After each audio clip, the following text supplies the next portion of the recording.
पाक के एक गेस्ट हाउस में बुधवार शाम जम्मू के 3 युवक मृत पाए गए। प्रारंभिक रिपोर्ट में मौत का कारण दम घुटना बताया जा रहा है। वहीं एसएसपी डोडा संदीप मेहता ने बताया कि 2 युवकों के शव कमरे में मिले जबकि एक का टॉयलेट में मिला। हर एंगल से मामले की जांच की जा रही है। अभी इनकी शिनाख्त जो है एक मुकेश कुमार और एक आशुतोष और एक सनी चौधरी, ये 3 लोग जो हैं ये यहाँ पे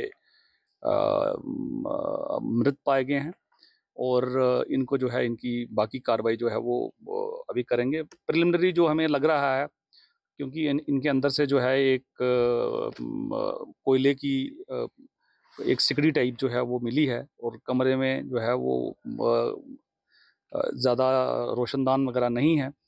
तो प्रिलिमिनरी यही लग रहा है कि ये एस्फिक्सिएशन का मसला हो सकता है, बट हमारी जो इन्वेस्टिगेशन है वो ऑन है और इसमें अगर कोई फर्दर कुछ लीड्स निकलती हैं तो वो हम उस पर भी कार्रवाई जो है वो करेंगे। सर, कोई पता चले थे कहाँ की? Thank you. ये मोस्ट प्रॉब्ली जम्मू के हैं और दमाना और पुरखू एरिया के जो है वो रहने वाले हैं।